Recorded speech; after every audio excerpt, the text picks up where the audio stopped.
dazzling one. This week's discussion is about the predatory nature of pyramid schemes and how they've rebranded themselves as multi-level marketing or network marketing, and the similarities they draw to cults.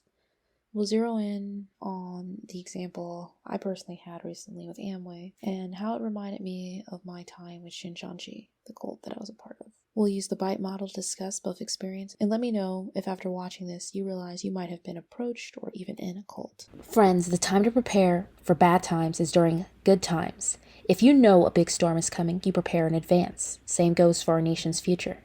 Things seem calm right now, so it's the perfect time to prepare for the next big crisis. That's why we recommend stocking up on emergency food from My Patriot Supply. They're America's #1 preparedness company with millions of happy, well-prepared customers. Their food lasts for up to 25 years in storage. It's an insurance policy you can eat when you need it. It will be there. And right now you can save $50 on a 4-week emergency food kit. This kit provides breakfast, lunch, dinner, drinks, and snacks, totaling over 2,000 calories a day. Every family member should have one of these. So go to preparewithdaz.com and save $50 on your 4-week food kit. The B.I.T.E model is short for behavioral, information, thought, and emotional control. Behavior control has to do with restricting and controlling the physical movements of a human being. It's essentially telling someone, go here, don't go there. Cults seek to control who their members live with and associate with, hoping to keep people apart who might share similar dissenting ideas. They also seek to control who you may have a relationship with or who you have sex with, probably because they're afraid that a happy relationship might fill the emotional hole that the person was trying to fill by joining a cult. So I just want to stop here, give my little 2 cents, my experiences with this. A lot of people, when they imagine cults, they imagine the dark side of them before they imagine the honeymoon stage. But like any relationship, whether it's good or bad, it always starts off pretty well, even if there's some giant red flags in the beginning. And how they control who you have a relationship with comes down to the fact that you guys are a part of a group that share a similar idea, and if you get around people who don't share that idea, you may find yourself feeling whatever it is. So for example, when I was in Scheonchinji, we were studying the Bible, and we were all enthusiastic about learning the word and understanding the book of Revelation. So it made sense that we would associate with other people who happened to be a part of Scheonchinji, who had the same interest. And they dissuaded us from talking to friends and family about what we were learning because all of the information built upon each other and they wouldn't quite understand, and it could actually discourage our faith and our knowledge of the Bible. And then it became, we can't listen to certain commentaries because these commentaries aren't the actual word of God. When I was approached by Amway, even though I didn't join, I was very close to joining because I wanted to see kind of the similarities that's happened like over the last couple of weeks. They wanted me to listen to a lot of podcasts, and they wanted me to go to their meetings a couple of times to see the model over and over because repetition is key. They did start to insinuate that our friends and family might not understand us because they don't have like a business mind the way our mentors would if we were to join. So this is one way they do it. It's not always just like, you can't hang out with them. I mean, it becomes that way, but it's a slow process. Sort of like when you enter a toxic relationship, most toxic relationships move quite fast. However, there's still a period of them trying to gain your trust. So they don't automatically say, throw away your friends and family. But over time, you realize I'm hanging out with my family and friends less, and I'm hanging out more with them. And even when I'm with them, I'm lonelier than ever. So it's like I said, a gradual process. Cults may also exercise control over more cosmetic things like hairstyles or clothing. They may force you to get a tattoo or brand signifying that you're a member of the cult. They may control what you eat or ask you to fast or prevent you from sleeping, knowing that a hungry and tired person is easier to manipulate than someone who is well rested and satiated. I never got to the point with either of these groups where I was having my clothing modified, but I will say from people who actually were 100% sworn in by Scheonchinji, they did start to dress very similar. And I know with Amway that they stress a very professional look, which doesn't sound nefarious because we know corporate America stresses that you wear business attire. But a lot of Amway recruiters lure in recruits is they're usually very well dressed. And if you look at a lot of cults, they all dress similar. They understand the power of conformity. Certain cults will also control your behavior through physical means. They might encourage corporal punishment among parents. They may force individuals to rape or be raped. They may physically beat their members for dissenting. These are all very Pavlovian ways of training people to behave in a certain way. So I think that one's pretty self-explanatory. Again, I did not get that deep, so I did not have to, fortunately, see such things. But yes, there is a lot of group punishment because it scares the other members who might be thinking about leaving. The next part of the B.I.T.E model is information control. In information control, successfully brainwashing people necessitates that they don't have access to information that is contrary to the teaching of the cult. In a general sense, this means deliberately withholding information from the cult members, distorting the information so that it's more in keeping with the ethos of the cult, and systematically lying to cult members. In its practical applications, information control is carried out by restricting members' access to television, newspapers, or other media outlets, cutting off their contact with people outside of the cult. Distributing information sources approved by the cult, cults are also encourage members to spy on each other, creating a sort of buddy system to ensure that no one is consuming outside information. So this one is really, I hate this one the most, I feel like. I mean, don't get me wrong. Getting punished the way I told you is horrible. What I hate about the information control is when you're being brainwashed, but you really believe you're there for a common cause, it can really not feel like brainwashing. For instance, when I was in Scheonchinji and we were learning about the Bible, and it just felt like I was finally connecting and fellowshipping with other brothers and sisters in Christ. But they sort of dissuaded us from watching other podcasts or sermons or checking out anyone else's work and solely focusing on the Bible. That in itself didn't seem wrong as a Bible believer. But what I found is that the problem with that is some people interpret the Bible wrong. So if you're listening to this source and they're not interpreting the Bible correctly, you're no better off than listening to a podcast or a commentary that's also interpreting the Bible incorrectly. And there's nothing wrong with getting other people's opinions. I believe the word is the word, regardless of what we think of it. But that's sort of similar to my experience with Amway, where I kept getting sent podcasts, and all of the podcasts basically were saying the same thing. It was from people who were Diamond Emerald members who basically had climbed the ranks or echelons of Amway because they had been successful in recruiting and selling products. So they were successful business owners, or IBOs as they called them, independent business owners. And all of them basically said that it was rags to riches. I started off hating my 9-to-5 or yada yada, and now I'm living so well, I don't have to work and I can vacation everywhere, right? But again, I noticed that they would send me these videos from this app called the BWW app, which is Brit Worldwide, which is the sect of Amway that I could have joined.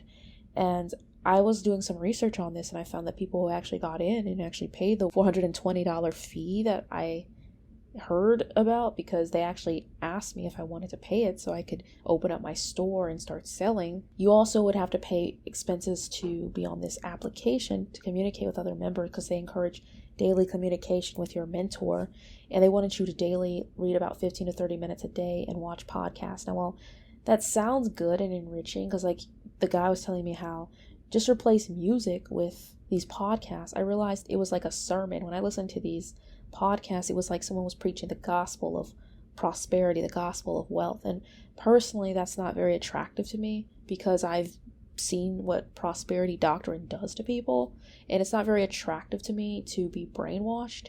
I understand where someone who is financially frustrated, who wants to be financially free, who hates their job, who hates being chained, thinks that this is an outlet and this is a way out. And for some people, network marketing can work for a time, but in all honesty, the problem with it is that it's all about recruiting people. It's a pyramid, and those who are first in it, who have the most followers, are the ones at the top. And most people run out of quote unquote warm contacts, which is their friends and family and acquaintances who they could convince, very quickly. The larger their social circles are, the more likely they are to succeed.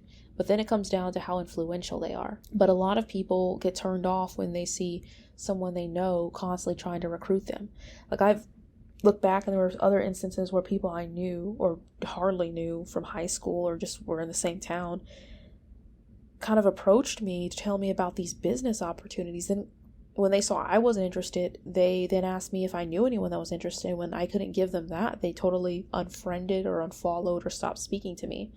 And it's really hurtful for people who maybe are going through a lonely period and someone does that to them.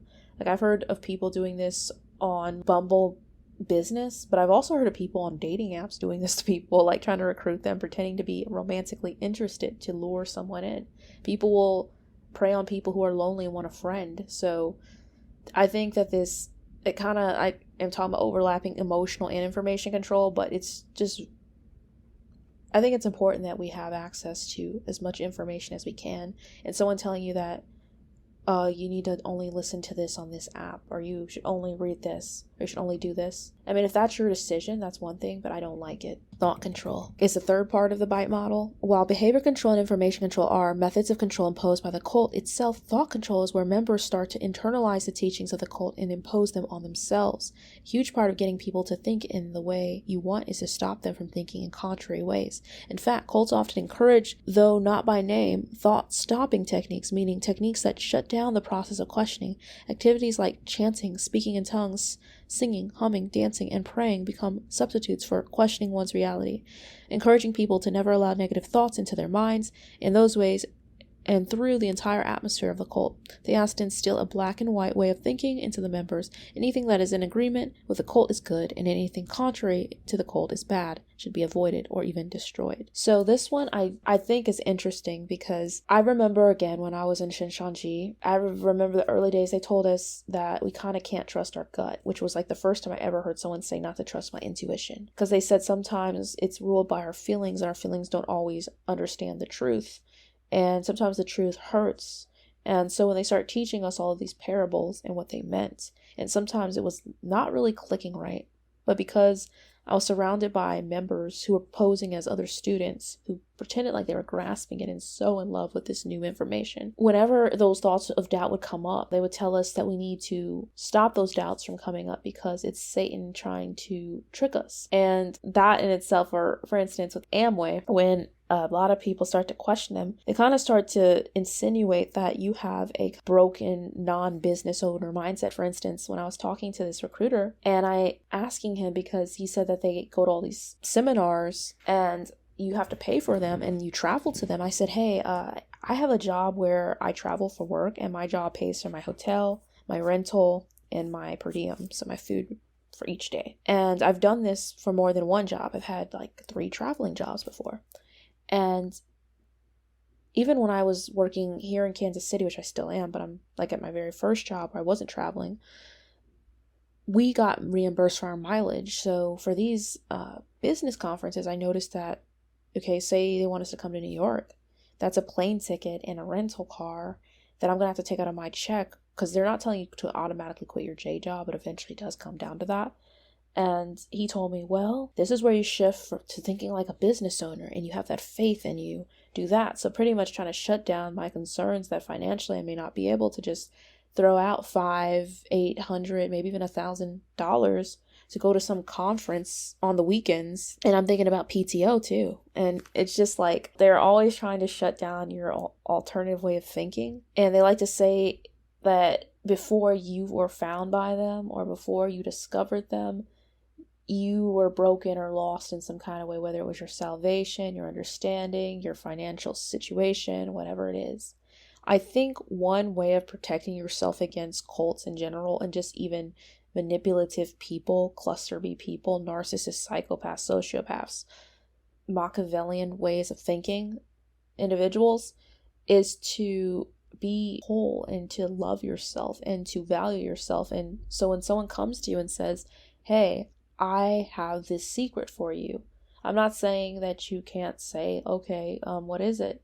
But I will say that one thing I've noticed that Scheonchinji and the Amway did to me was they wouldn't give you all the information about who they are and what they did right away. It was like in stages, like gradual stages, that you would find this out. Like I remember, like I said, my end of Scheonchinji was kind of like, I was asked by someone, oh, well, what's the name of the church? And I didn't even know the church's name, and I'd been in it for almost a year. So they were very secretive. Even when I was approached by this Amway individual, they didn't even tell me what this business partnership was till I went to the big meeting, and I already had like 3 Zoom calls with this guy. And even then, they were being pretty elusive about it. It took me going on YouTube and on Reddit and looking at videos so I could figure out the right questions to ask them so they could kind of tell me that they're Brit worldwide within Amway. So yes, thought control is a real thing, and unfortunately, your mind can start altering in the way you think about things because it keeps you loyal to them. And honestly, you could apply this B.I.T.E model to being in an abusive relationship. The last part of the B.I.T.E model is emotional control. In a similar way to how cults teach that certain thoughts are bad, they also teach that members that they must do away with certain emotions. Emotions like restlessness, doubt, homesickness, or anger can cause cult members to dissent, and so cults do everything in their power to eliminate those emotions in their members. The primary way that the cults control people's emotions is through fear. If you fear the outside world, why would you ever think of leaving the cult? If you fear that you will never find happiness or salvation if you don't follow the teachings of the cult, why would you ever doubt? Another way that the cults manipulate people's emotions is by convincing them that all of their problems are their own fault and never the fault of the leader or the group as a whole. By doing so, they instill a sense of self-loathing in their members that calls them to seek out help of the cult to fix their wretched ways. This one is really awful as well. They're all awful. Piggybacking off of thought control right before, where your negative thoughts are creating a negative existence, sort of like the law of attraction type of stuff. The emotion thing, like I said, I think one thing that actually saved me in both cases with Scheonchinji and then Amway, and then it helped that I already had the experience with Scheonchinji, so I already knew that Amway wasn't right, and I already kind of was aware of MLMs, so that helped as well. But I imagine if I had never understood MLM and never had a brush with Scheonchinji, I could have probably been manipulated, in all honesty. In both cases, one thing that kind of helped me just kind of use as an excuse to get away, because honestly, I'm not the kind of person who's overly confrontational. Like, I'm not gonna sit here and tell you I'm joining your cult and then like know what you are unless I'm some kind of informant or something. Or I'm trying to get information. Like, I admit, I kind of danced with Amway a little longer than I knew I wanted to, just because I wanted more intel for future content, and I wanted to kind of test the inner workings of this MLM cult. Since I had been in a cult, I knew the right questions to ask. And both times, I had work projects. Like, when I was at the end of my time Scheonchinji, we had this huge work project that was taking up a lot of my time, and it was exhausting me, and that was causing me to be so tired that when they kept demanding more and more of my time and more of me, it was becoming to a point of irritation. And even though they were trying to tell me to think positively and accept this and yada yada yada, when you get frustrated, it all starts to sound like hogwash or BS. It just starts to sound like, why are these people wanting more out of me when I'm already tired and I've explained myself?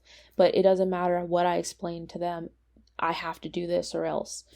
And I started to ask myself, or else what? Like, what am I really afraid of? So I think, in a way, yeah, they were discouraging thinking negatively and questioning, but when I started to get tired because I had other commitments outside, and it does help, admittedly, that with both of these cases, I'm dealing with them virtually, whereas I can only imagine an individual who is in the convent or living with these people, and they're trying to get away because they're going to try to make sure this person probably quits their job so their job can't pull them away. But I admit, like, as much as people talk bad about our corporate pyramid, because I love how MLMs call the corporate world a pyramid, which in a way it is a pyramid, but they're a pyramid as well, because like it or not, people always want to talk about redistribution, but there always has to be someone at the top. And that's the problem with this world, is there's always someone at the top. It's just a matter of what are their intentions and what exactly are the terms that you're dealing with. Not to get too off topic, I got tired. It kind of helped free me because I got more ballsy when I get tired. And when I get tired, I'm kind of like, okay, I understand that this might sound like a great opportunity financially. And I know that you're claiming that I'll never get another opportunity like this, which, by the way, I always hear that from everyone on everything. Oh, this will never come around again. And then insert new better opportunity. Being tired really helped free me personally. But again, they're going to try to dissuade you from thinking like that. Like, oh, it's just your old way of thinking. Just listen to more of these podcasts. Just hear more of this class. Stop thinking these thoughts. But if you can break the emotional control, I believe that even if you manage to get through the behavior control, the information control, the thought control, and this is where, like, I think it's funny because we always talk about facts and everything and how important facts are, not to be emotional. But let me tell you something. If you can accept your emotions as they are, I'm not saying that you should let them rule your life. All of that brainwashing and programming will fall apart because your heart will say, well, I've been with you guys and I believe in what you say. Just something inside of me doesn't feel right. And it actually will shatter their whole control or hold on your life, which is beautiful. And that's why they don't want you to have these certain emotions. So let me know what you guys think. I know that I was using the B.I.T.E model and kind of reading from it as well as sharing my experiences. And I'm sorry if I went a little off topic or I went a little bit on a tangent. I got a little bit fiery talking about this because it's really near and dear to my heart. Someone who's been in cults, and I get really angry when I see people being exploited. Let me know what you think. After hearing this, do you think you've been in a cult or been approached by one? Do you know someone who's been in it? And what do you think about the B.I.T.E model when it applies to institutions, corporations, or even interpersonal relationships? Thank you for tuning in. I'll talk to you in tomorrow night's live stream at 8 p.m. Central Standard Time. Take care and God bless.